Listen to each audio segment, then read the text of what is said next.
वारकरी संप्रदायातील थोर महात्मे व महाराष्ट्रातील विचारवंतांची दुर्मिळ कीर्तने, प्रवचने, व्याख्याने ऐकण्यासाठी सुरेश महाराज सूळ या यूट्यूब चॅनलला अवश्य सबस्क्राईब करून बेल आयकॉन दाबा. प्रपंचातली सगळी सुखं आपल्यासमोर येताना व्यवस्थित पॅकेजिंग आणि पॉलिशिंग करून येतात. व्यवस्थित आता वाढदिवसाला भेटी देतात, लग्नामध्ये भेटी देतात.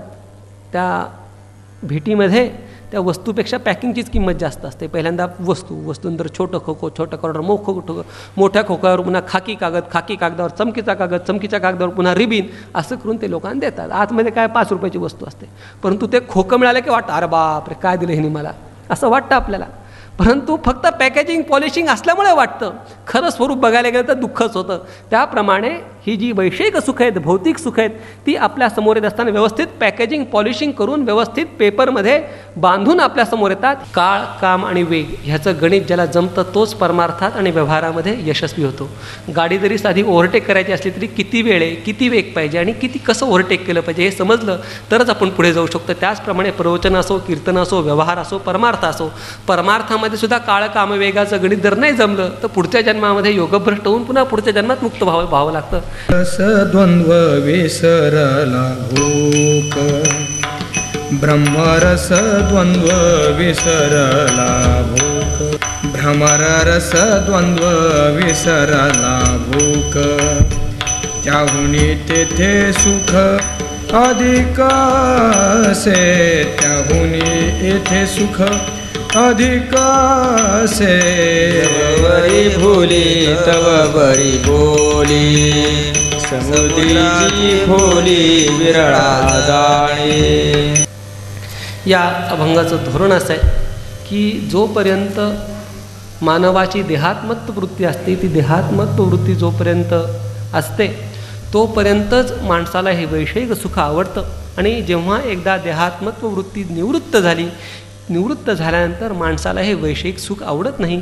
तो परमार्थामध्ये परमेश्वराच्या स्वरूपामध्येच प्रवृत्त होतो, असं या अभंगाचं धोरण आहे.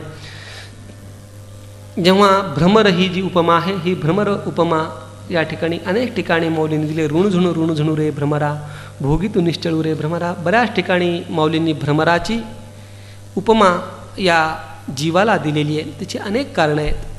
त्यातलं एक कारण असं आहे की भ्रमराला जर एकदा गोडी लागली तर गोडी लागल्यानंतर तो भ्रमर त्या पदार्थाला जीव गेला तरीसुद्धा सोडत नाही. एक श्लोक आहे, रात्रिर्गमिष्यति भविष्यति सुप्रभातम, भास्वान उदेष्यति हसिष्यति पंकजश्रीही, इत्थम विचिंत कोशगते द्विरेफे, हा हंत हंत नलिनींगज उज्जहार. थोडक्यात अर्थ सांगून पुढे जातो. तो भ्रमर एकदा जर का त्या कमलदलामध्ये परागकणांचं सेवन करण्यामध्ये रममाण झाला तर रममाण झाल्यानंतर इतका तो रममाण होतो की खाता खाता परागकणांचं सेवन करता करता सकाळी गेलेला असतो, संध्याकाळ झाली तरी त्याच्या लक्ष येत नाही. कारण की अनुकूल विषय असल्यानंतर माणसाचा कसा वेळ निघून जातो ते कळत नाही. आपल्याला सगळ्यांना ह्याची आवड आहे, कसे 4 तास 6 तास निघून जातात समजत नाही. ज्याला आवड नसते त्याला बोर होतं, परंतु ज्याला आवड असते त्याला अनुकूल विषयामध्ये किती जरी वेळ गेला तरी त्याला कळत नाही. तो भ्रमर त्या ठिकाणी गेलेला असतो आणि भ्रमर त्या परागकणाचं सेवन करता करता रात्र होते. आणि रात्र झाले की ही जी सूर्यविकसनी कमलं असतात, ही सूर्यविकासी कमलं रात्री बंद होतात आणि सकाळ झाली की ती उमलतात.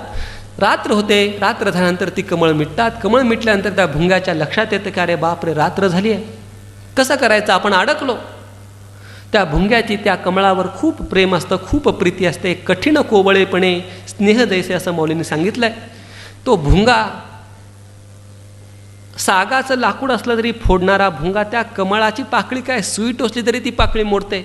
मग त्या भुंगाला त्या कमळदलाची पाकळी मोडणं काही अवघड नाही आहे. तरीसुद्धा तो स्नेह कसा आहे, कोवळा. आणि त्याच्यामुळे स्नेह हा कोवळा असल्यामुळे कोवळा स्नेह त्या पाकळीला कठीण करून बसतो. ती पाकळी त्याला मोडता येत नाही.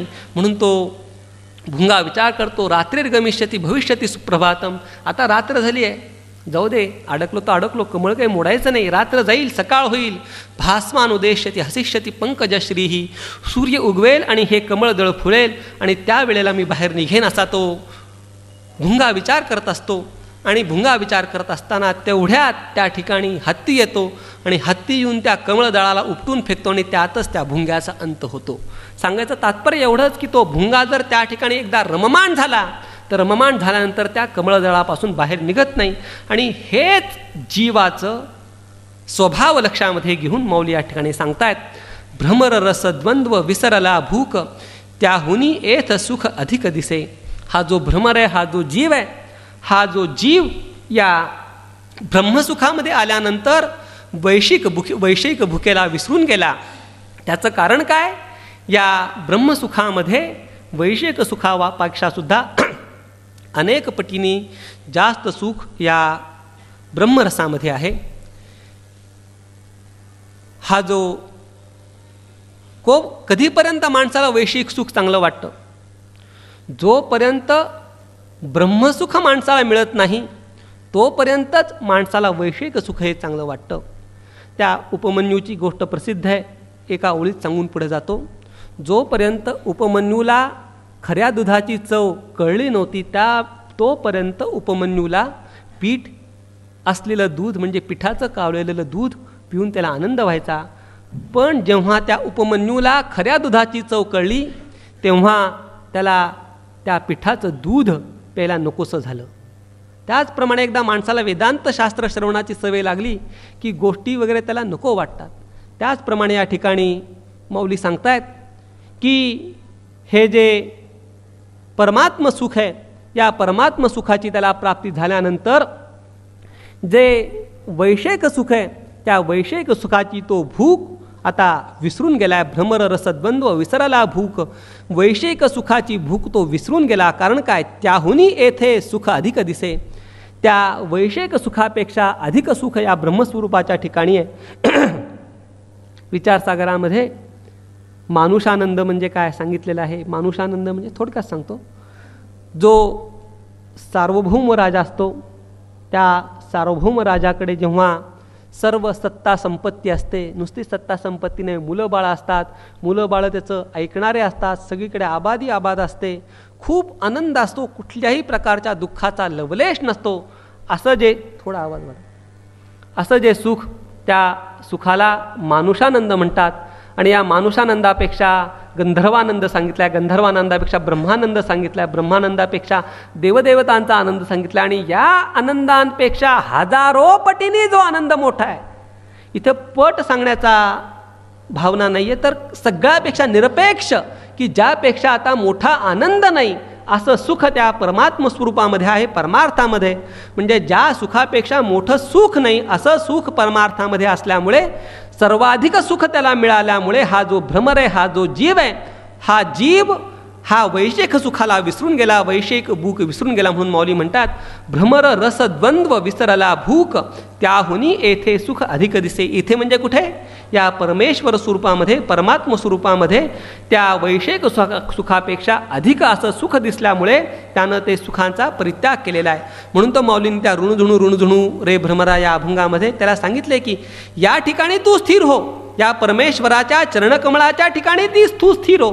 आणि एकदा जर का तू इथे स्थिर झाला, आता परत माघारी येणे नाही, तुला परत माघारी जावंसं वाटणार नाही. म्हणून तो भ्रमर त्या परमेश्वराच्या स्वरूपाच्या ठिकाणी आला आणि आल्यानंतर त्या ठिकाणी त्याला अधिक सुखाची प्राप्ती झाल्यामुळे जे वैषयिक सुख आहे, जे भौतिक सुख आहे, त्या भौतिक सुखेच्छेला तो विसरून गेला. म्हणून मौली सांगतात की भ्रमर रसद्वंद्व विसरला भूक त्याहुनी येथे अधिक दिसे. जववरी भुली तववरी बोली समुद्राची खोली विरळा जाळे.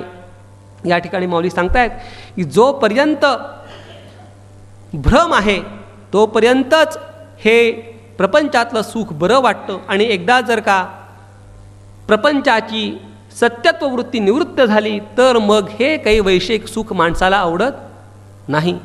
जाऊ द्या, ब्रह्मज्ञानाने वैषयिक सुख आवडत नाही ही गोष्ट जरा दूरची झाली. जर माणसाला प्रपंचाचं खरं स्वरूप कळलं तरीसुद्धा माणसाला या प्रपंचामध्ये सुख आहे असं वाटत नाही.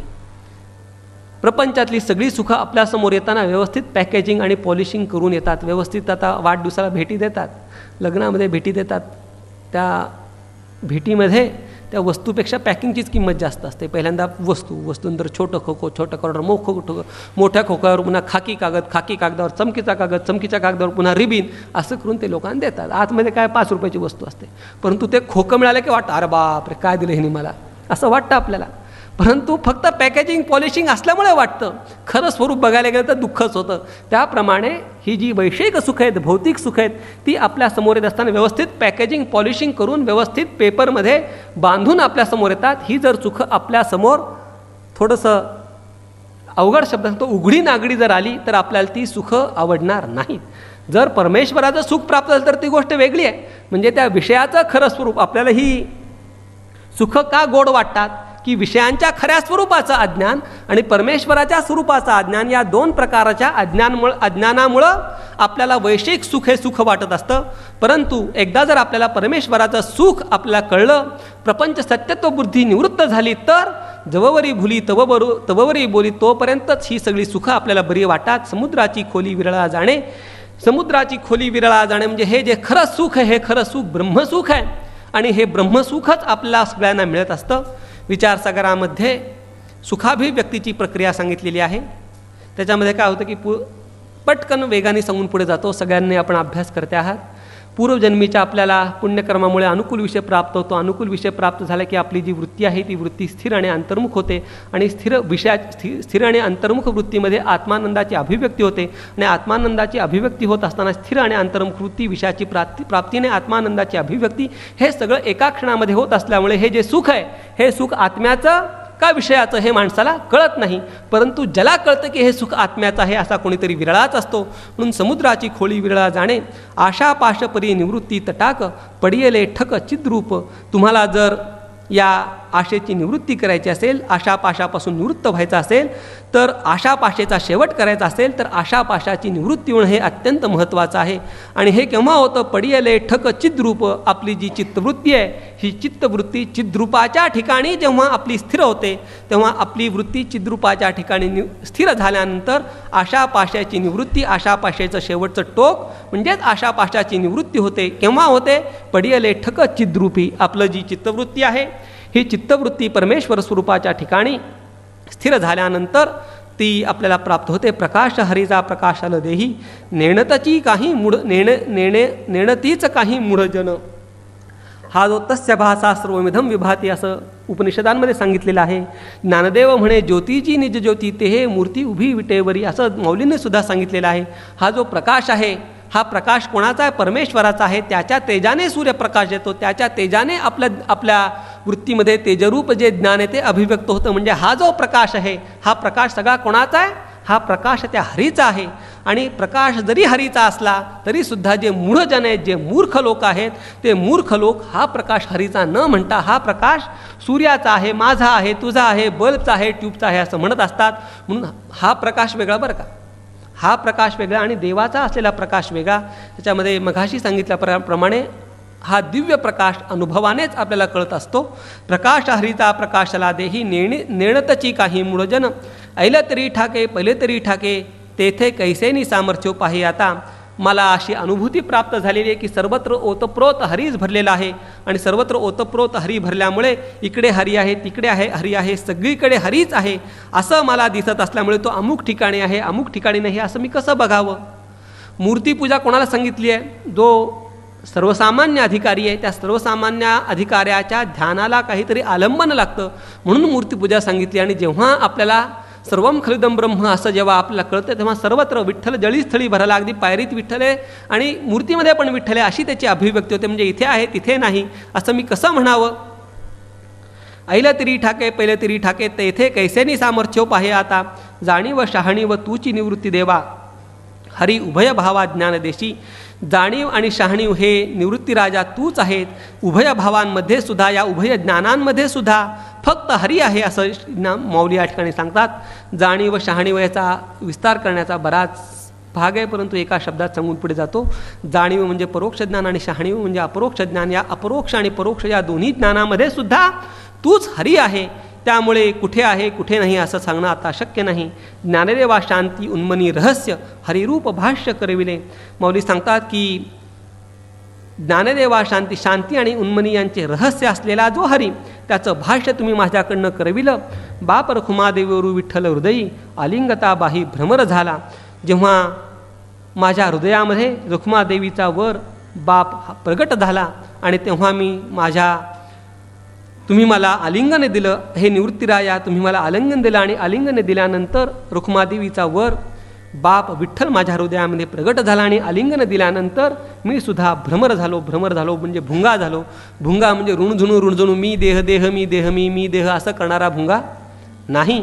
या ठिकाणी जो परमेश्वर स्वरूपाच्या ठिकाणी लीन झाला आहे त्या ठिकाणी काही देह गेला तरी त्यातनं तो हलणारा नाही अशा स्वरूपाचा भ्रमर म्हणजे श्रीमन निवृत्तीराजांसारखा भ्रमर आता मी झालो आहे असं माऊली या ठिकाणी सांगताय.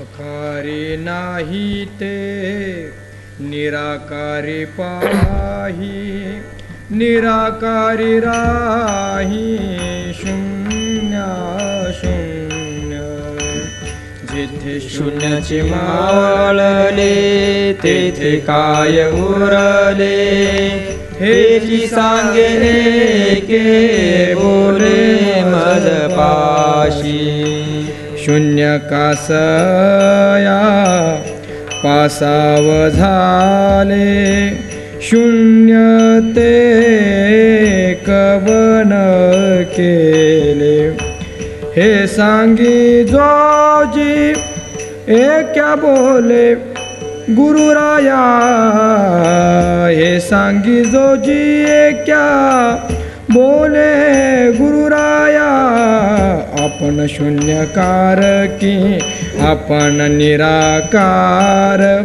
आकार निराकार मूर्तिवंत दाऊ आकार निराकार हे दोन्ही नाही तेची तू पाही आपण पे जेथे अनुभवाची नाही तेची तू पाही स्वानुभव राही तुझा तुचे जेथे चंद्र सूर्य एक होते तेथे कैची दिन राहते ऐशे जय जाणती ते योगेश्वर कर्मा कर्म पारुषले देवधर्म लोकले गुरु शिष्य निमाले झाले क्षीर सिंधू तेथे गोडी विण चाखणे जिवे विण बोलणे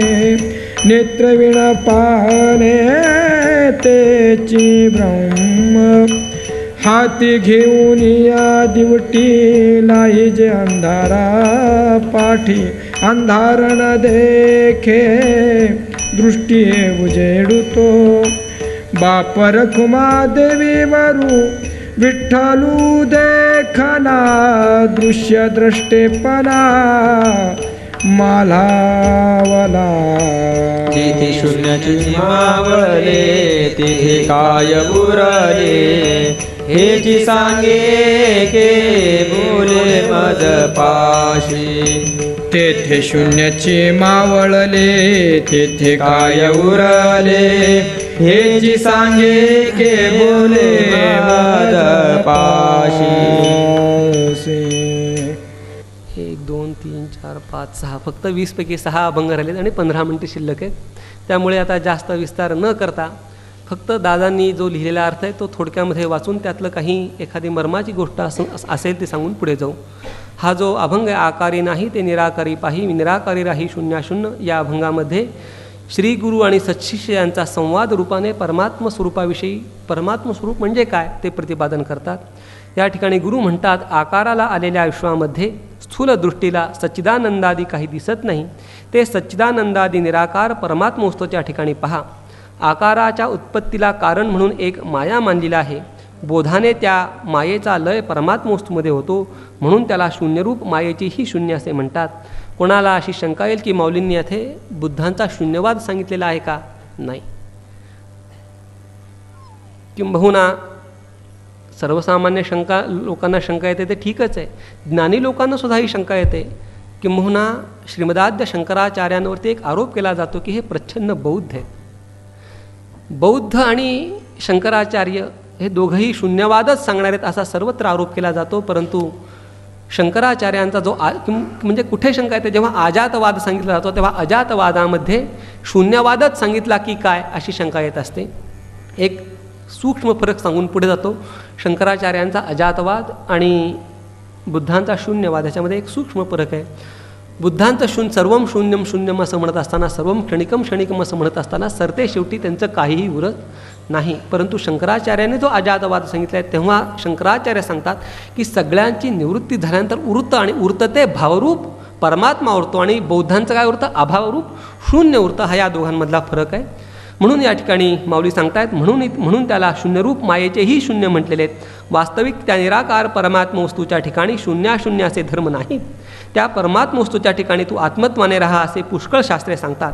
शिष्य या ठिकाणी शंका विचारतोय, श्रीगुरुराया ज्या ठिकाणी शून्यच माळून गेले तेथे काय उरले? 10तनं 10 गेलेले उरले शून्य. शून्यातनं गेल्यानंतर शून्य काय? खूप अवघड समजण्यासारखं अवघड गोष्ट आहे.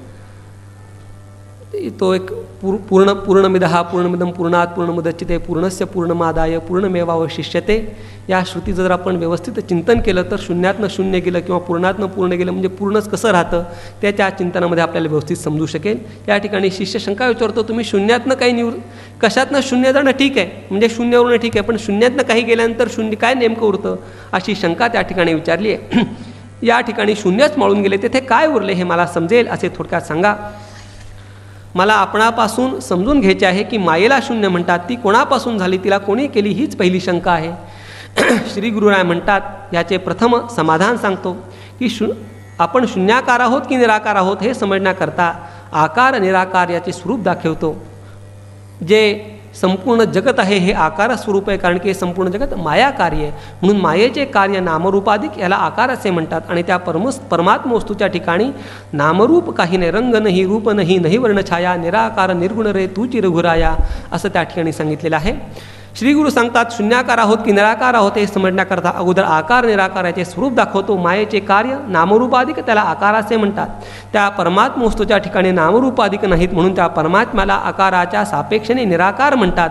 माया ही अनिर्वचनीय मिथ्या असल्यामुळे त्या ठिकाणी आकार हा धर्म नाही. अर्थात आकार या धर्माच्या अपेक्षेने परमात्म्यावरती आलेला निराकारताही धर्म नाही.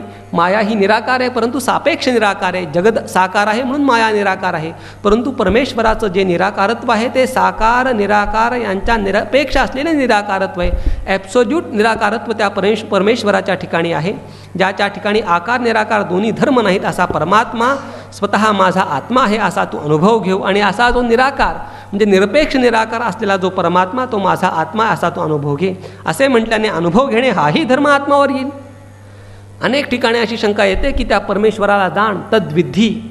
सुरुवातीला सांगितल्याप्रमाणे त्या परमेश्वराला तू जाण असं जेव्हा म्हणतो तेव्हा तो ज्ञानस्वरूप असलेला परमात्मा कसा जाणायचा? ज्ञानाला तर विषय होत नाही.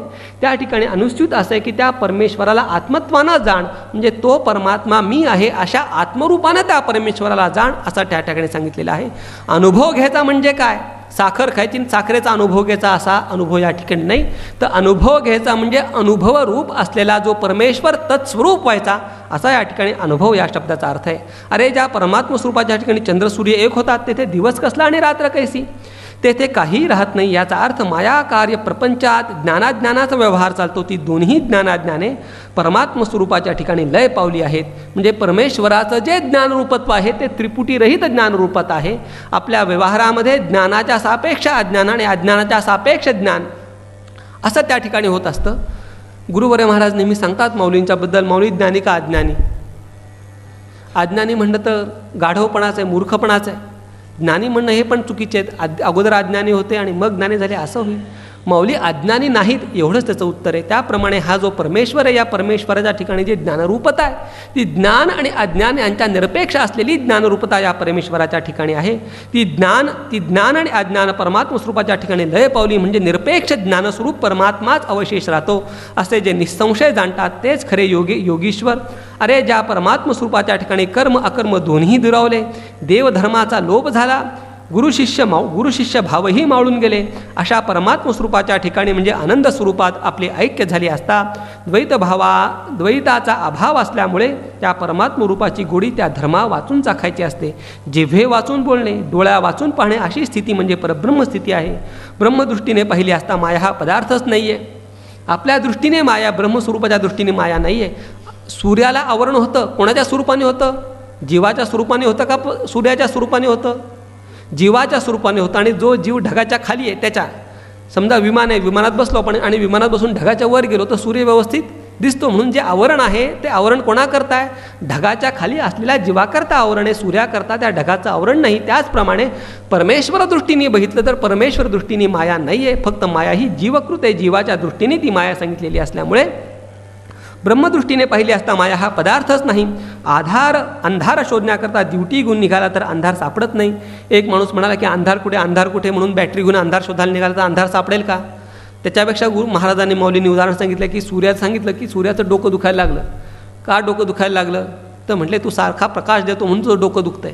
मग तू काय उपाय कर की तुझं अंधारात एक 8 दिवस निवांत आराम कर, म्हणजे तुझं डोकं दुखायला थांबेल. ते एक असं एक भुयार आहे आणि त्या भुयारामध्ये लाखो वर्ष कोणीच गेले नाही, तिथं खूप मोठा अंधार आहे, तिथे तू जाऊन राहा असं सूर्याला सांगितलं. सूर्य जर तिथे गेला तर अंधार राहील का? नाही राहणार. त्याप्रमाणे ड्युटी म्हणजे बॅटरी किंवा प्रकाशाची ज्योत घेऊन जर आपण अंधार शोधायला निघायला गेल्यानंतर त्याप्रमाणे अंधार राहत नाही. त्याचप्रमाणे हा जो विठ्ठलेश रुक्मादेवीचा वर बाप विठ्ठल हा जर शोधायला गेलो तर शोधायला गेल्यानंतर तो विठ्ठल त्या ठिकाणी हा जो बाप रुक्मादेवीचा वर विठ्ठल हा कसा हा देखणा आहे. देखणा म्हणजे सुंदर असा अर्थ नाही, देखणा म्हणजे ज्ञानस्वरूप आहे. आणि ज्ञानस्वरूप असलेल्या त्या विठ्ठलेशाला बघायला गेल्यानंतर दृश्यपणा माल्हावले. द्रष्टा दृश्य आणि दर्शन ही त्रिपुटी त्या ठिकाणी निवृत्त झाली. मग अशी सांगितल्याप्रमाणे ज्ञातृज्ञाविहीन नुसदेची जे ज्ञान सुखा भरले गगन गाळी वजे अशी स्थिती त्या ठिकाणी प्राप्त झाली असं मौली सांगतात. परब्रह्मी वस्ती कवड्या रूपे करू. परब्रह्मी वस्ती कोण्या रूपे करू. सकळ हे भरू आत्मा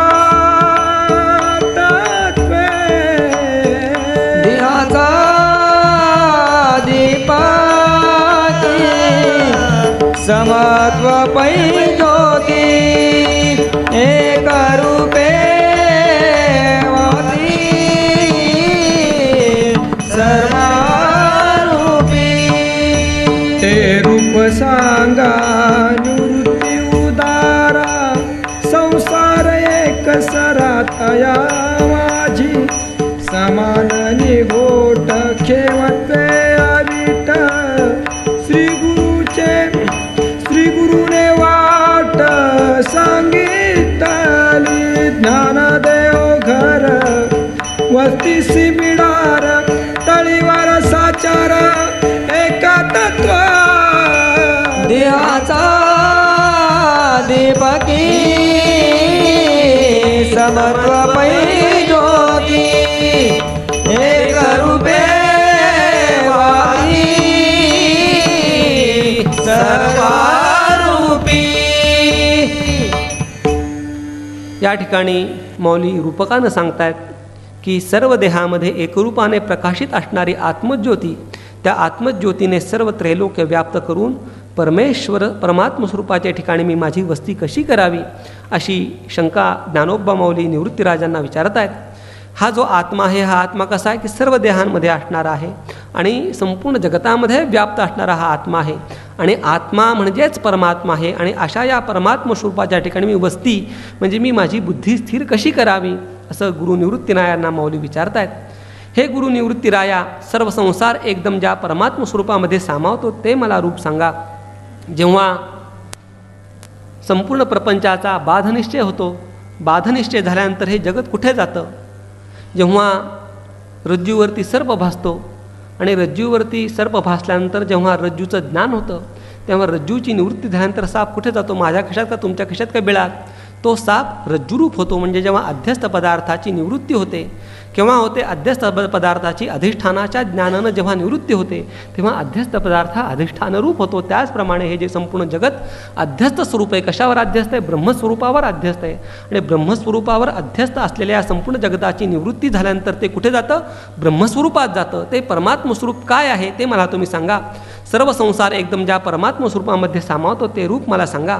परमात्म तत्व निघोट म्हणजे निष्प्रतिबंध, सर्वात क्षेमत्वाने म्हणजे आनंदत्वाने, क्षेम याचा अर्थ आनंद, आनंदत्वाने समान असून कोणालाही त्याविषयी वीट येणं शक्य नाही.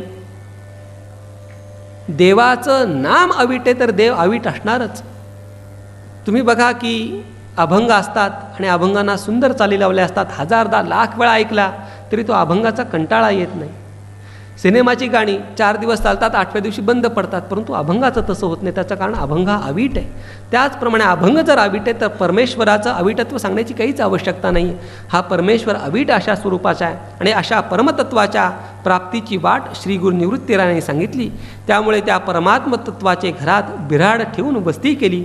म्हणजे मी परमात्मरूप झालो. आता वर खाली सर्वत्र परमात्मतत्वच आहे, सगळीकडे परमात्मतत्व आहे असा आपला अनुभव माऊली या अभंगाच्या शेवटी सांगतात.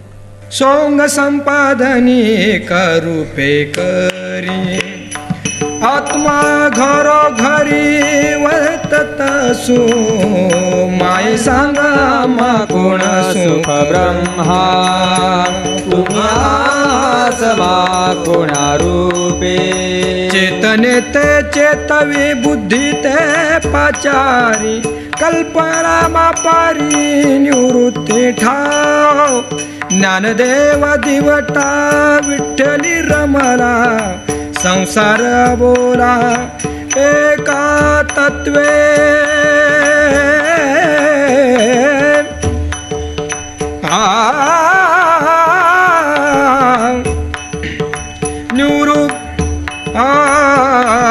संसार बोला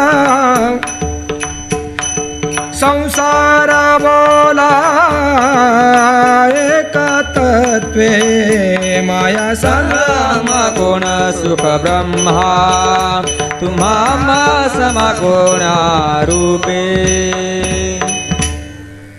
माऊली सांगतात सोंग संपादने एक रूपे हरी करी आत्मा आत्मा घरोघरी वर्तुत असे. हा एक परमात्मतत्व प्रत्येका घरोघरी म्हणजे प्रत्येका जीवामध्ये राहतं आणि सोंग संपादनी करून म्हणजे शरीर धारण करून. आणि शरीर कशामुळे प्रमाणे धारण करतो? पूर्वजन्माच्या कर्मानुगुण शरीर धारण करून एकच हरी या अनेक देहामध्ये राहत असतो. माय सांगा आम्हा कोण सुख ब्रह्मा तुम्हा आम्हा समा कोण्या रूपे. हे श्रीमन निवृत्तीनाथ, हा तुम्ही मला सांगा की तुमच्या आमच्यामध्ये जे समान रूपाने कसे राहते त्या परब्रह्माचे सौख्य आम्हाला कसे बरे प्राप्त होईल. आभासाला ज्ञान देणारा, बुद्धीला चलन देऊन कल्पनेची भरोवरी करून त्याचा मापारे श्री गुरु निवृत्तीनाथच आहे. त्या परमात्म विठ्ठल रूपाचा प्रकाश मला श्रीमन निवृत्तीनाथांच्या कृपेने मला कळाला असं ज्ञानोबा या अभंगामध्ये सांगतात. पाहता पाहणे पाहता निवृत्ते पाहिलिया तेथे तेचे होय तोची तो आपला श्रीमुखे जाणन अनिक साधन न लगे काही भानुबिंबे वेन निरसने तम ज्ञानदेवी वर्म सांगितले तोची तो आपणा श्रीमुखे जाण अनिक साधन न लगे काही. पाहते पाहणे पाहत निरुते पाहिलिया तेथे तेची होय तोची तो आपण श्रीमुखे जाणं अनेक साधन लगे काही भानुबिंबे विण निरसले तम ज्ञानदेवी वर्म सांगितले. या ठिकाणी परमेश्वर स्वरूपाला कसं बघायचं हे माऊली सांगतात की पाहते पाहणे पाहत निरुते. पाहते म्हणजे पाहणारा, पाहणे म्हणजे दृश्य. या ठिकाणी परमात्मा आणि पाहिले असता परमेश्वराला त्रिपुटी रहित होऊन पाहिले असताना तू त्या ठिकाणी परमेश्वर स्वरूपच होतो. जगामध्ये एकच गोष्ट अशी आहे की ज्याला पाहिल्यानंतर माणूस तद्रूप होतो. घट पाहिल्यानंतर जर माणूस घट व्हायला लागला, पट पाहिल्यानंतर जर माणूस पट व्हायला लागला, गाय पाहिल्यानंतर माणूस जर गाय व्हायला लागला तर माणूस काही बघणारच नाही. परंतु ब्रह्म एकमेव वस्तू अशी की ज्या ब्रह्मवस्तूला बघितल्यानंतर, बघणे या शब्दाचा अर्थ आहे ज्ञान संपादन केल्यानंतर, म्हणजे आत्मत्वाने ज्ञान संपादन केल्यानंतर तद्रूपच होतो. तोची तो आपण श्रीमुखे जाणं अनेक साधन न लगे काही. या खात्रीला दुसऱ्या तोच परमात्मा तू आहे अशी खात्री करून घे आणि या खात्रीला दुसऱ्या साधनांची काही आवश्यकता नाही. तम म्हणजे अज्ञान, त्याला कधी सत्यात अस्तित्व नसते म्हणून त्याचा सूर्यकिरणापासून नाश होतो. हेच वर्म जगताच्या बाधात म्हणजे मिथ्यात्व निश्चयामध्ये आहे. कारण की अज्ञान जे आहे, अज्ञान फक्त ज्ञानानेच निवृत्त होतं. अज्ञान हे क्रियेने निवृत्त होत नसतं. म्हणून त्या ठिकाणी भौतिक प्रकाशाची आवश्यकता नाही. जे ज्ञानस्वरूप प्रकाश आहे त्या ज्ञानस्वरूप प्रकाशामुळे तम म्हणजे अज्ञान निवृत्त होतं आणि अज्ञान निवृत्त झाल्यानंतर त्या परमेश्वराचं खरं दर्शन आपल्याला होतं आणि त्या परमेश्वराचं खरं दर्शन झाल्यानंतर तो परमात्म स्वरूप होऊन जातो असं माऊली या ठिकाणी सांगतात. साध्य साधन काज निवृत्तीचे गुज केशव सहज सर्वभूती रामकृष्ण मंत्रे प्रोक्षिली गात्रे हरिरूप सर्वत्र भरला दिसे. गुरुगम्य चित्त झाले माझे हित दिननिशे प्राप्त हरी आम्हा पौर्णिमा प्रकाश चंद्र निराभास हरी हा दिवस उगवला. चकोऱ्या सेवेती आळीउळे पाहते घट घाटा घेते अमृतपान ऐसे पठन ज्ञान देवा झाले निवृत्तीने केले अपनायसे. रामकृष्ण मंत्रे प्रोक्षिली गात्रे हरिरूप सर्वत्र भरला दिसे. मौली सांगतायत साध्य साधन काज निवृत्तीचे गुज केशव सहज सर्वाभूती. निवृत्तीनाथांनी सांगितलेले गुह्य ज्ञान माझे साध्य व साधनांचे विषय झाले. या योगाने परमात्मा सर्वत्र भरला ह्याचं सहज कळून आलं. त्या गुह्य ज्ञानरूप मंत्राच्या योगाने माझी गात्रे अभिमंत्रित होऊन डोळ्यांना जिकडे तिकडे हरीचे रूपच दिसू लागले. गुरुपासून केवळ प्राप्त होणाऱ्या ज्ञानाचा लाभ मला झाल्यामुळे हरी रात्रंदिवस माझ्या जवळच राही. पौर्णिमेच्या चंद्राचा जसा अत्यंत निर्मळ प्रकाश असतो त्याप्रमाणे गुरुपासून हे जे ज्ञान हे फक्त केवळ गुरुपासून होतं, बाकी कुठल्याही प्रकारानं हे ज्ञान प्राप्त होत नाही. एक श्लोक आहे तो सांगून पुढे जातो. ऐक्य परे श्रुती वाक्य आत्मा शाश्वत प्रकाशमानोपी दैशिक दया विहीने अपरोक्षी कर्तुम न शक्यते पुरुषही. आत्मा हा नित्यमुक्त आहे. ऐक्य तर श्रुतीमध्ये सहजपणे आहेच, मग तरीसुद्धा ऐक्य श्रुती सांगितलेल्या आहे आत्मा नित्यमुक्त आहे, तरीसुद्धा आपण बंधनात का आहे? आपल्या भ्रमामुळे बंधनामध्ये आहे. आणि या भ्रमाची निवृत्ती दैशिक दयाविहीने, दैशिक म्हणजे श्री गुरूंच्या दये वाचून या परमेश्वराचा आत्मसाक्षात्कार होणं अत्यंत अवघड आहे, किंबहुना अशक्य अशा स्वरूपाचे. म्हणून हे ज्ञान केवळ गुरुपासूनच प्राप्त होत असतं. ज्ञानाचा लाभ झाल्यामुळे मला हरी रात्रंदिवस माझ्या जवळ राही. पौर्णिमेच्या चंद्राचा जसा अत्यंत निर्मळ प्रकाश असतो त्याप्रमाणे हरीचे स्वरूप माझ्या अंतःकरणात स्पष्ट दिसू लागले आहे. चकोर पक्षी ज्याप्रमाणे मोठ्या प्रेमाने चंद्रकिरणातील अमृत घटाघटा पितात त्याप्रमाणे निवृत्तीनाथांनी मला शिकवून आपल्यासारखे केले असे ज्ञानेश्वर माऊली सांगतात.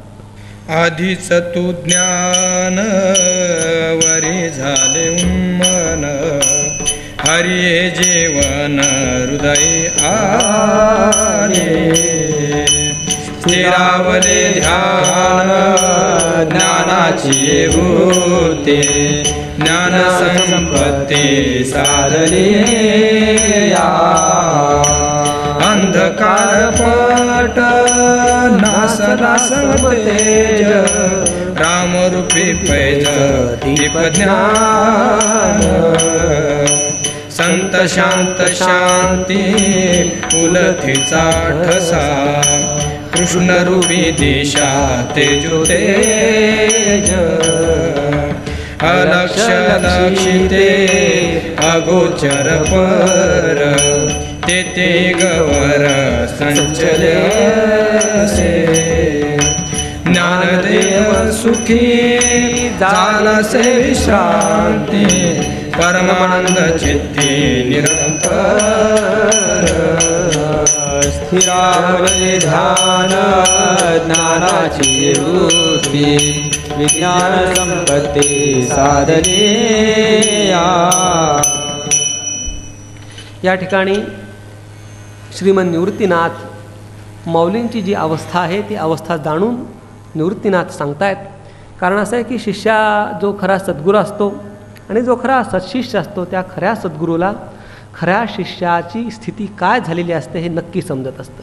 मग अशी सुरुवातीला मी आपल्याला सांगितलं की तुम्हाला समजलेलं मला समजत नाही, परंतु जो खरा गुरु असतो त्या गुरुला शिष्याला समजलं का नाही हे समजत असतं. एक गोष्ट आवश्यक आहे सांगणं म्हणून सांगून पुढे जातो. ब्रह्मलीन रंगनाथ महाराज आश्रमामध्ये शिकत असताना एक सिद्धांत दादांनी गुरुजींना सांगितला आणि सांगितल्यानंतर दादांनी गुरुजींना विचारलं समजलं का रे? हो म्हणले समजलं. पुन्हा रात्री 12-1 वाजता दादांना अचानक जाग आली आणि रात्री 1 वाजता दादांनी गुरुजींना बोलून घेतलं आणि तोच सिद्धांत पुरा सांगितला.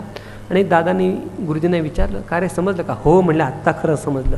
म्हणजे सकाळी तुला समजलं होतं हे मला समजलं होतं, त्याचप्रमाणे सत्शिष्याची बोधानंतर अवस्था नेमकी काय झालेली असते, त्याला खराच बोध झालेला आहे का नाही हे त्या श्रीगुरूंना समजत असतं. आणि ज्ञानेश्वर माऊलींची अवस्था बोधरूप झाल्यानंतर त्या बोधरूप अवस्था नंतर श्रीमन निवृत्तीनाथांच्या तोंडातून हे अनावर्तेने उद्गार निघत आहेत. निवृत्तीनाथ म्हणतात, अरे ज्ञानोबा, तू मूळ ज्ञानस्वरूपच आहे. तुझ्या मनाची स्थिती उन्मनी होऊन गेली आहे, कारण सर्व जीवांचे जीवन जो हरितो तुझ्या हृदयामध्ये प्रकट झाला आहे. ही ज्ञानसंपत्ती प्राप्त झाल्यामुळे ध्यानाच्या वृत्ती आपोआपच स्थिर झाल्या आहेत. रामकृष्ण खूप सांगण्यासारखं आहे, खूप विस्तार करण्यासारखं आहे, परंतु वेळेची मर्यादा असल्यामुळे आपण पटपट पुढे जातो आहे. काही ठिकाणी अनावर्तेने सांगावंसं वाटेल त्या ठिकाणी सांगतो. रामकृष्णरूपी परमात्म्याच्या ठिकाणी ज्ञानदीप प्रदीप्त झाल्यामुळे प्रपंच अंधकाराचा पट सर्व नष्ट झाला आहे. त्याप्रमाणे शांत्यादिकांची स्थिती झाली आहे. वस्तुतः अगोचर अलक्ष असे जे परमात्मतत्व त्याच ठिकाणी ही रामकृष्णरूपी ही गुप्तरूपाने राहिली आहेत. ज्ञानेश्वर महाराज म्हणतात की माझ्या चित्तामध्ये परमानंद रूपाची विश्रांती सहजच झालेली आहे. अनुपम्य तेज धवळले ब्रह्मांड, अनुपम्य तेज धवळले ब्रह्मांड, विश्वरूपी अखंड तदाकार, विश्वरूपी अखंड तदाकार, रसिरसमुरे प्रेमाचे सुंदर एकरूपी धान हरे माझा, नाद आणि ज्योती परिपूर्ण परेसी महात्मा उजेडला, झाला ऋणोदय उजळले सूर्य तेज, त्याहून सतेज देज आले, हरपला रश्मी देह भाव हरी, रिद्धी सिद्धी कामारी झाल्या कैशा, निवृत्ती उपदेशा ज्ञानी आला, तत्वी तत्व बोधला ज्ञानदेव,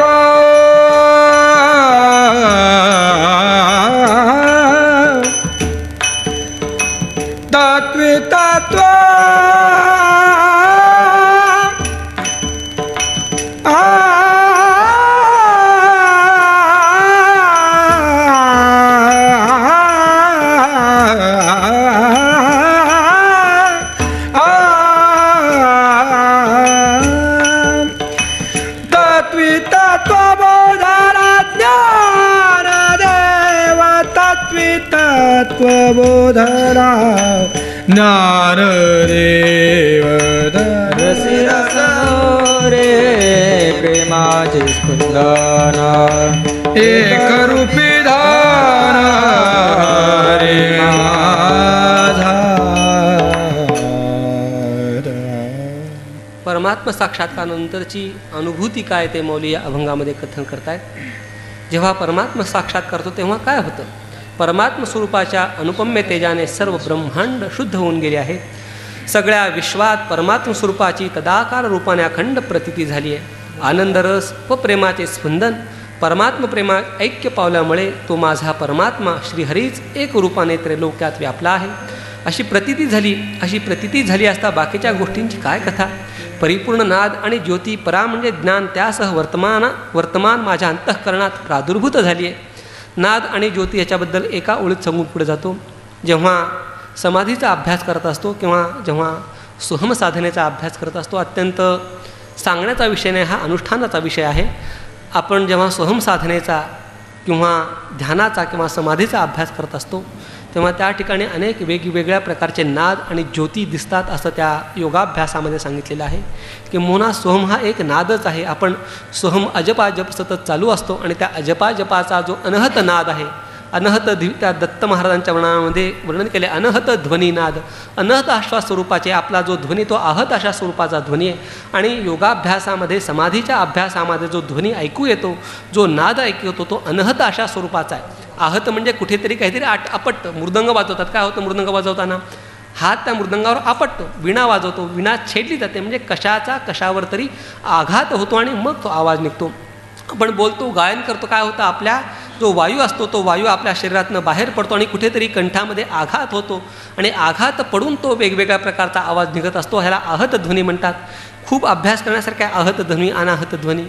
त्या एक दाता सांगून जातो तुम्हाला की इलेक्ट्रॉनिक्स या विषयामध्ये अभ्यास करत असताना माणसाचा बोटाचा ठसा जसा वेगवेगळा असतो तसा प्रत्येका माणसाचा आवाज वेगळा आहे. ज्याप्रमाणे आता घराला कुलूप लावायची गरज नाही, काही दिवसात मी थोडंसं काम केलं आहे त्याच्यावरती, की माणसाने म्हणजे त्या घराच्या मालकानेच अरे दार उघड असं म्हटलं तरच ते दार उघडेल, नाही तर दार उघडणार नाही. म्हणजे माणसाचा जो आवाज आहे तो युनिक आहे. ज्याप्रमाणे बोटाचा ठसा जो युनिक असतो, म्हणजे एका बोटासारखा दुसऱ्या बोटाचा ठसा नसतो. एकाच्या रेटिना म्हणजे डोळ्याचा पडदा, प्रत्येकाचा डोळ्याचा पडदा हा वेगळा आहे.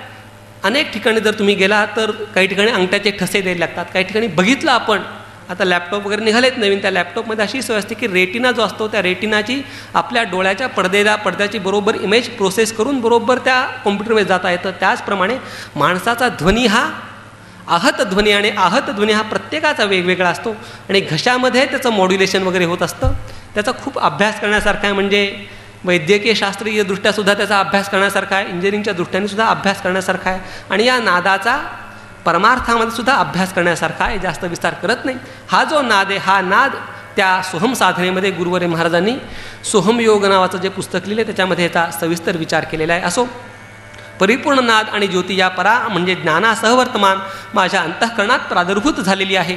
अरुणोदय झाला असता सूर्याच्या तेजाने विश्व उजळले जाते आणि त्या सूर्य तेजाहून अधिक सतेज परमात्मतत्व आहे. त्या परमात्म ज्ञानाच्या प्रकाशाने देहभावादी सर्व रश्मी म्हणजे वृत्ती हरपून गेलेल्या आहेत आणि असा उपदेश, असं हे तत्व निवृत्तीनाथ महाराजांनी ज्ञानदेव महाराजांना उपदेशलं आहे आणि त्याच बोधाने ज्ञानदेव परिपूर्ण झालेत असं माऊली सांगतायत. रवी तेज किरण फाकलिया तेज, रवी तेज किरण फाकलिया तेज, उडे रे सहज ते मेरा राया,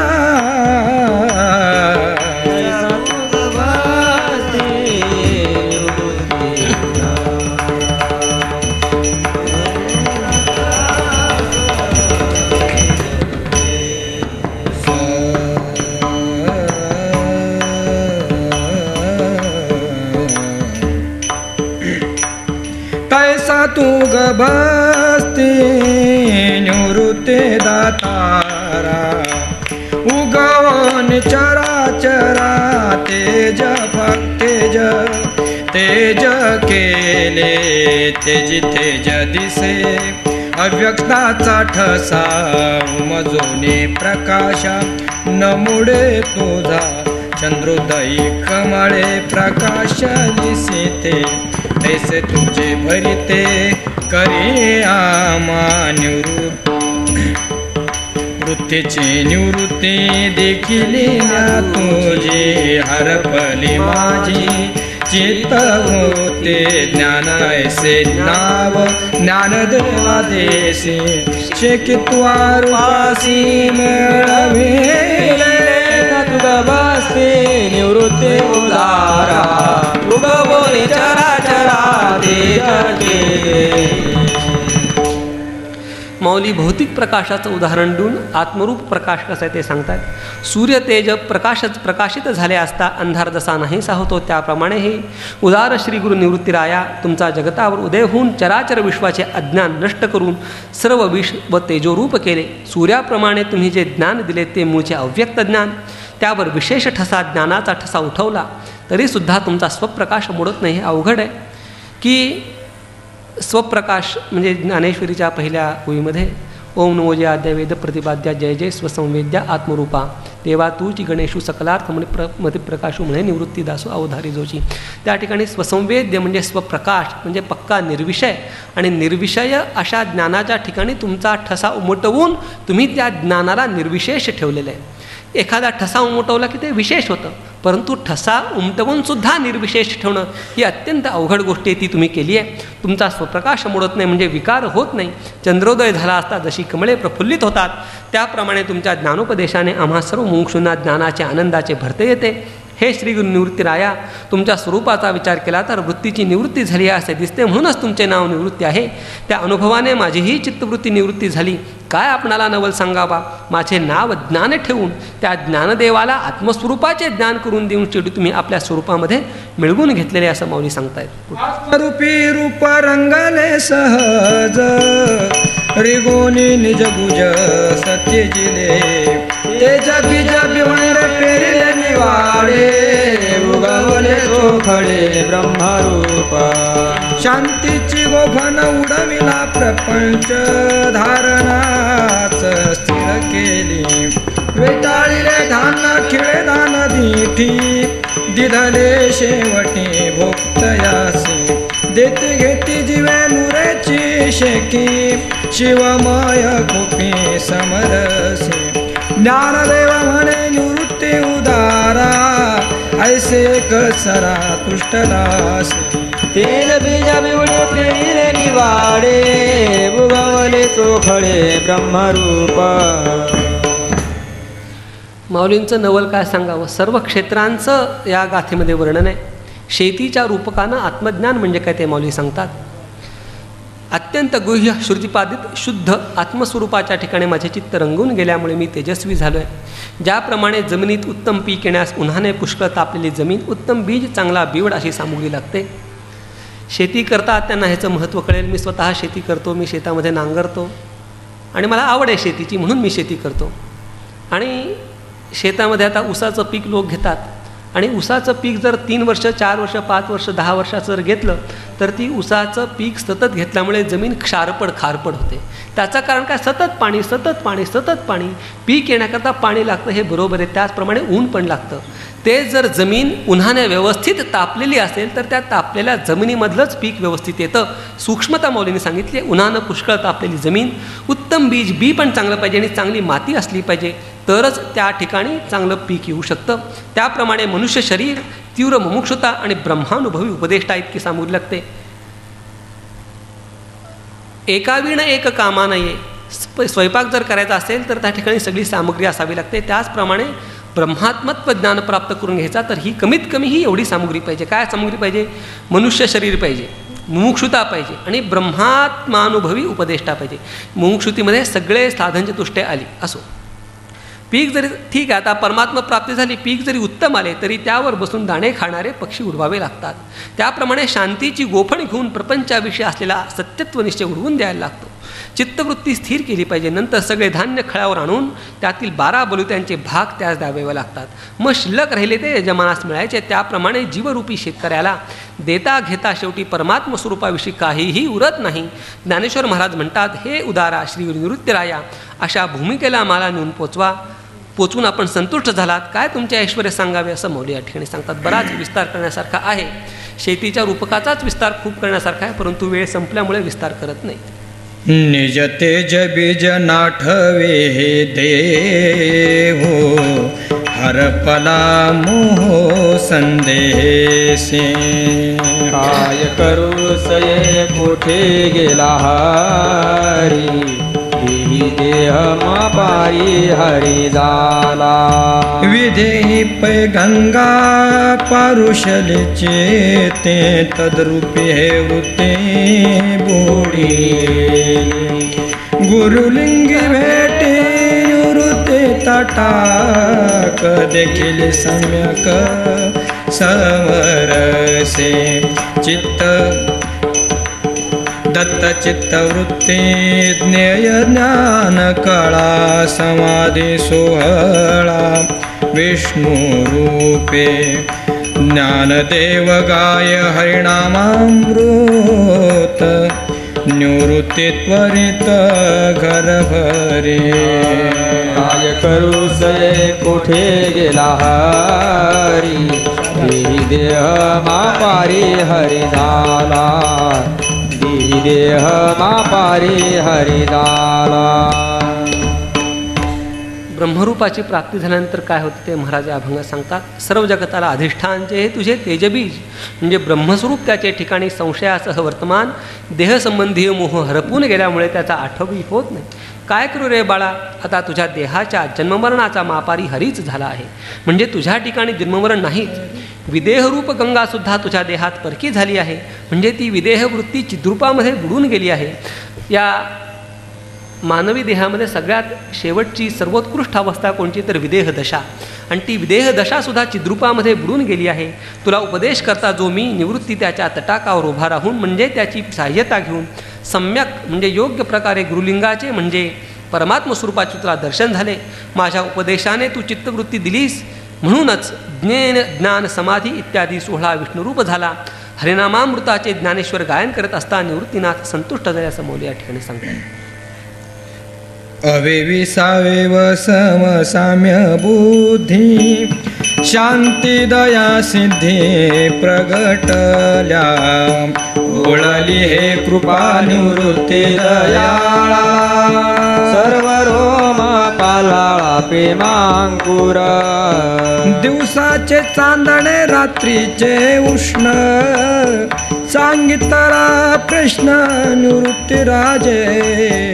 सोहम सिद्धी मंत्रे प्रोक्षिला संसार, मरणाची एरधार खुंटीये निचित्त वित्त गोत.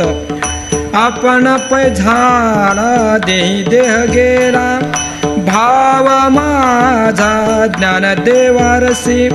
स्नानदान गंगे प्रपंचेसी भंगे, विषय जात ओळली हे कृपा दयाळा. सर्व रोम पालाळा प्रेमांकुर, पालाळा प्रेमांकुर. जेव्हा माणसाला बोध प्राप्त होतो तेव्हा अत्यंत सूक्ष्म अवघड आहे अभंग हा, अत्यंत अनुभवाचा हा अभंग आहे. जेव्हा माणसाला ब्रह्मबोध प्राप्त होतो तेव्हा त्याची अवस्था काय होते ते मौली या अभंगात सांगतात. अवयवाशी व्याप्त होऊन सावयव दिसणारा परमात्मा बुद्धीत साम्य रूपाने प्रगट झाल्यामुळे शांती दया अष्टसिद्धी माझ्या ठिकाणी आपोआपच प्रगट झाल्या.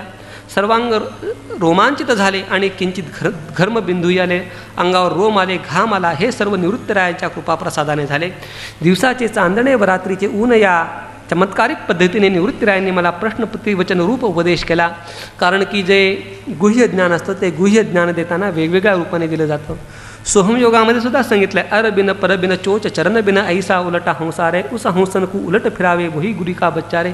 असं उलट रूपानं सुद्धा काही ठिकाणी सांगितलं जातं. आणि जे गुह्य ज्ञान आहे ते गुह्य ज्ञान अशा स्वरूपाने सांगितलं जातं. म्हणून निवृत्तीरायाने मला प्रतिवचन रूपाने उपदेश केला. सोहम सिद्धी मंत्राने संसार प्रोक्षण केला म्हणजे शुद्ध केला. त्यामुळे माझी जन्ममरणाची एरझार कुंठित झाली. काय चमत्कार सांगावा. माझे चित्त वित्त गोत निवृत्तीराया आपणच झाला. त्यामुळे देहाच्या ठिकाणी माझा देहभावही नाहीसा झाला.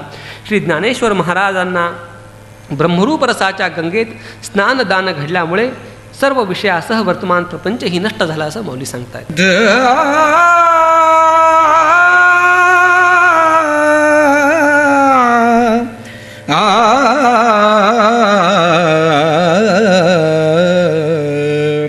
अरे अरे ज्ञाना झालासी पावना, अरे अरे ज्ञाना झालासी पावना. तुझे तुझं ध्यान कळो आले, तुझे तुझं ज्ञान, तुझे तुझं ध्यान कळो आले. तुझा तुझी देव तुझा तुझी भाव, संदेह अन्यतत्वी. मुरडोनिया मन उपजला से चित्ते, कोटे तुझरीते न दिसेरया. दीपकी दीपक मावळल्या ज्योती, घटभरी वाती शून्य झाली. वृत्तीची निवृत्ती आपणा सकट, अवघेची वैकुंठाच्या चतुर्भुज निवृत्ती परमानुभवने वा शांतीपूर्ण क्षमा ज्ञानदेव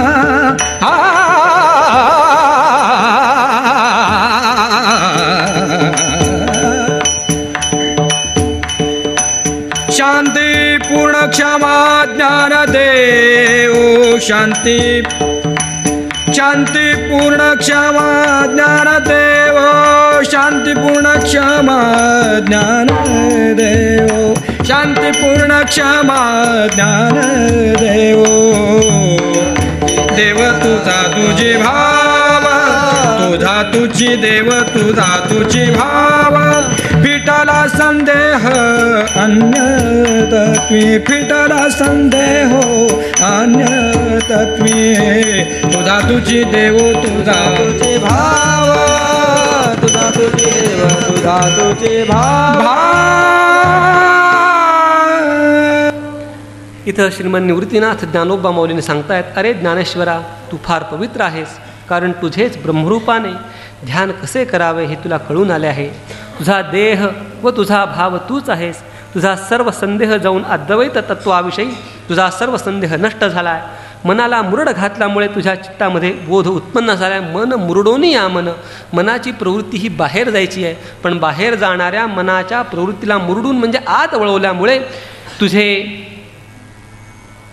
मनाला मुरड घातल्यामुळे तुझ्या चित्तात बोध उत्पन्न झाला आहे. आता तुला परमात्मा व्यतिरिक्त रिते म्हणजे मोकळे असे काही दिसत नाही आहे. परमात्मतत्वाच्या ज्ञानावर अंतःकरण वृत्तीत उत्पन्न झालेल्या सर्व प्रपंचात वावरणारी वृत्ती ज्ञानशून्य होऊन गेली म्हणजे बाधित झाली आहे. या रीतीने अंतःकरणाची वृत्ती जीवभावासकट नाहीशी झाल्यामुळे सर्व त्रैलोक्य परमात्मरूपच झालेली आहे. वैकुंठ चतुर्भुज अवघेची वैकुंठ चतुर्भुजामध्ये स्वरूपता ही मुक्ती सांगितलेली आहे. असो, निवृत्तीरायांच्या या परम अनुभवाच्या शिकवणीने मला शांती क्षमादी पूर्ण प्राप्त झाल्यात असे ज्ञानेश्वर महाराज म्हणतात.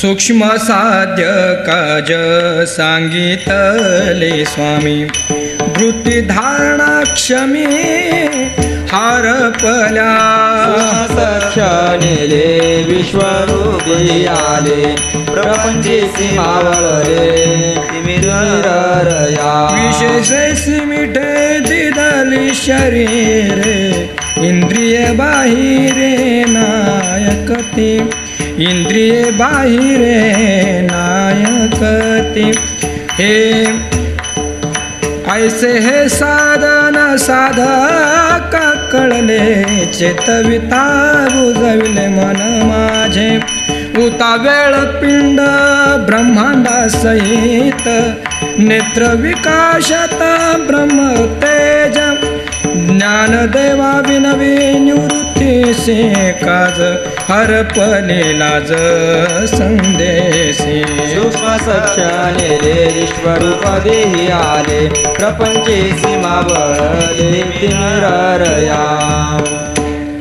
श्रीमन निवृत्तीनाथांनी ज्या गुह्य तत्वाचा उपदेश केला त्या गुह्य ज्ञानोदयाने जीवाची काय स्थिती ते या भंगात सांगतायत. बुद्धीला कळण्यास फार कठीण असे जे अत्यंत सूक्ष्म परमात्मतत्व ते समजून घेणे हे जिज्ञानेचे मुख्य काज म्हणजे काम आहे आणि ते समजावून देणे हे श्रीगुरूंचे काम आहे. त्याप्रमाणे स्वामी निवृत्तीरायांनी मला ते परमतत्व समजून दिले. त्यामुळे दुसरी साधने धैर्य धारणा क्षमा वगैरे सर्व मावळून गेली.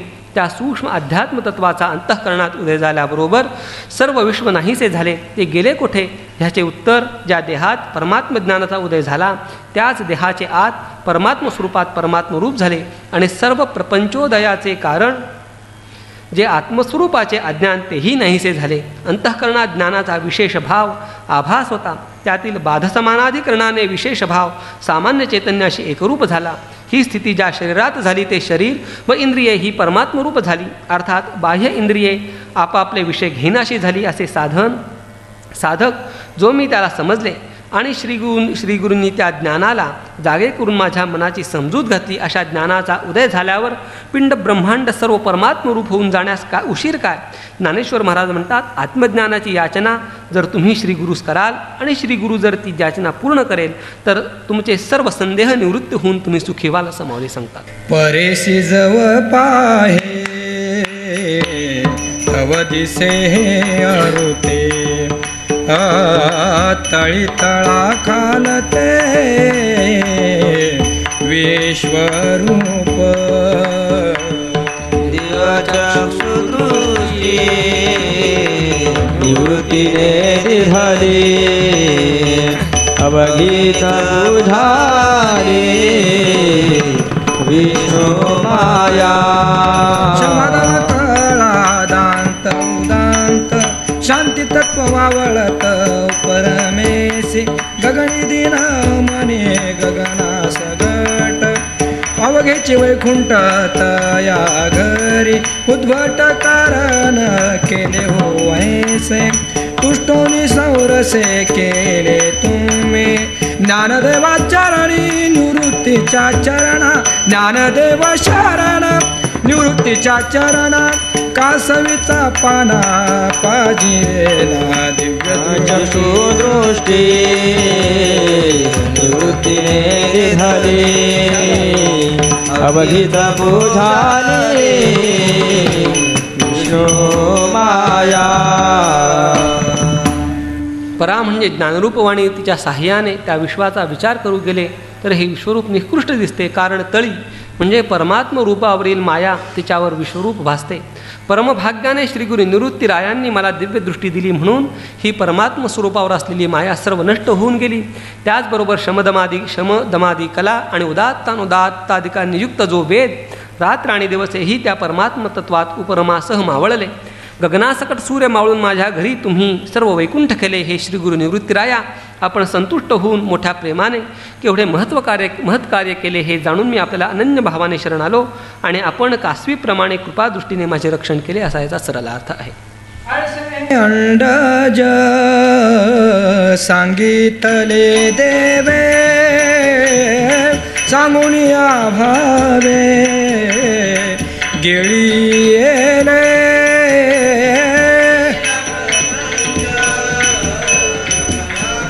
इंद्रिया वैष्णवी माया बिंबाकार निरशून्य शून्य साधोनी उपरामा वैकुंठीचे धाम हृदय केले जीव शिव शेजे पंक्तीसी बैसली पंचतत्वाची बोली नाही ते तत्वी तत्व गेले बोलणे वैखरी वेद वक्तेचारी मौन्य झाली वेद वक्तेचारी मान्य झाली ज्ञानदेव म्हणे निवृत्ती तुष्टरा सर्वांगे दिधला समबोध गेला प्रपंच समाप्ती इंद्रिया वैष्णवी हे माया बिंबाकार.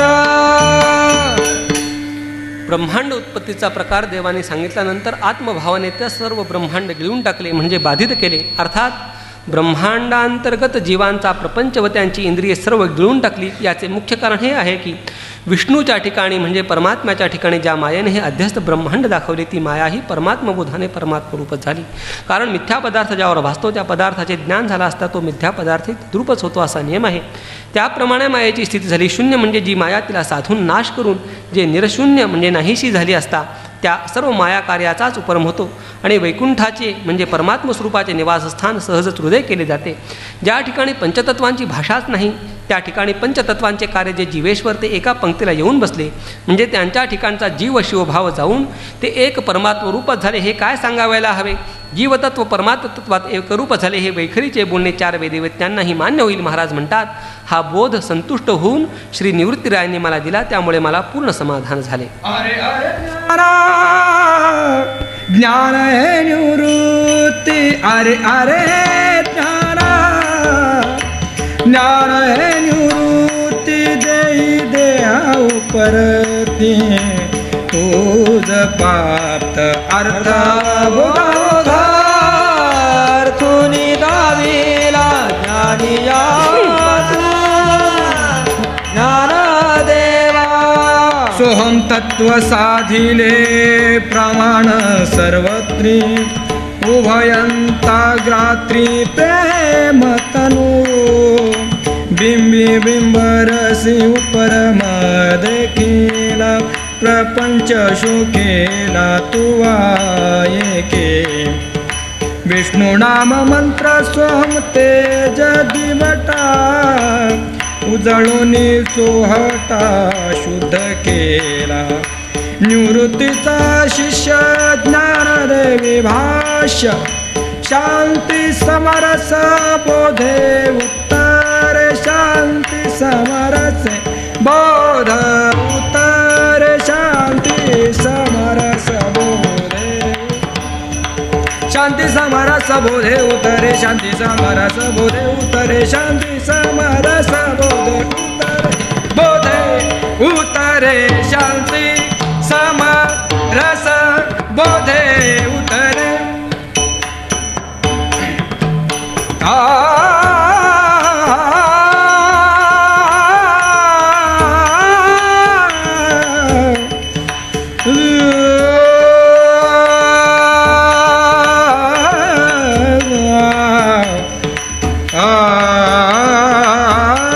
शांती समरस बोधे उत्तरे उत्तरे उत्तरे उत्तरे शांती समरस बोधे उत्तरे शांती शांती समरस बोधे उत्तरे शांती शांती समरस बोधे उत्तरे शांती समरस बोधे उत्तरे शांती समरस बोधे उत्तरे शांती समरस बोधे उत्तरे शांती समरस बोधे उत्तरे बोधे उत्तरे शांती समरस बोधे उत्तरे अर्थावबोध ज्ञानिया तुम्हाला ज्ञानदेवा. आजच्या या सत्रातला हा शेवटचा अभंग आहे.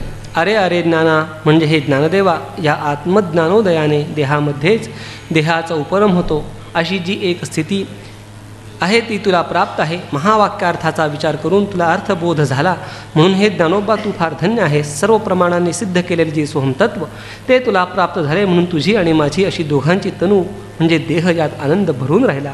अखंडैक रस ब्रह्मरूप जो परमात्मा त्यात तुझा प्रतिबिंबरूप आत्मा उगम पावला. म्हणजे ऐक्य झाल्यामुळे तू एकट्यानेच सर्व प्रपंच शोषून टाकलास म्हणजे बाधित केलास. तू सोहमरूपी आत्मतेजाचा दिवटा होऊन विष्णू नामाचा मंत्र उजळून भक्तिमार्गाचा विटा स्वच्छ केलास. निवृत्ती शिष्य जो मी ज्ञानदेव त्या माझ्या ठिकाणी श्री निवृत्तीरायांनी शंकर भाष्यानुरूप अद्वैत शांतीचा जो बोध केला त्यामुळे सर्वत्र समभाव प्राप्त झाला असे या ठिकाणी ज्ञानोबा माऊली सांगतात. झालेली ही जी सेवा ती रुक्मिणी प्राण संजीवनी विठ्ठलेशाच्या चरणी अर्पण करायची, माऊली ज्ञानोबारायांच्या चरणी अर्पण करायची. माऊलींना हीच प्रार्थना करायची की हा जो तुम्हाला प्राप्त झालेला बोध आहे हा आमच्या सर्वांच्या अंतःकरणामध्ये अभिव्यक्त व्हावा अशी माऊलींना प्रार्थना करायची. यामध्ये जे काही योग्य शास्त्र संवादी आहे ते तीर्थरूप गुरुवर महाराजांच्या चरणाजवळ बसून थोडंफार कमी अध्ययन केले त्यातलं आहे आणि जे चुकीचं आहे ते माझ्या मनुष्य बुद्धिकृत दोषातलं आहे. वेळेची मर्यादा आणि अभंगांची संख्या याच्यामुळे थोडासा पटपट विचार करायला लागला. काळ, काम आणि वेग ह्याचं गणित ज्याला जमतं तोच परमार्थात आणि व्यवहारामध्ये यशस्वी होतो. गाडी जरी साधी ओव्हरटेक करायची असली तरी किती वेळ आहे, किती वेग पाहिजे आणि किती कसं ओव्हरटेक केलं पाहिजे हे समजलं तरच आपण पुढे जाऊ शकतो. त्याचप्रमाणे प्रवचन असो, कीर्तन असो, व्यवहार असो, परमार्थ असो, परमार्थामध्ये सुद्धा काळ, काम, वेगाचं गणित जर नाही जमलं तर पुढच्या जन्मामध्ये योगभ्रष्ट होऊन पुन्हा पुढच्या जन्मात मुक्त व्हावं लागतं. त्याप्रमाणे काळ, काम आणि वेग ह्याचं गणित जरा समजून आपण पटपट ह्याचा विचार केलेला आहे. झालेली सेवा माऊलींच्या चरणी अर्पण करून या ठिकाणी मी थांबतो.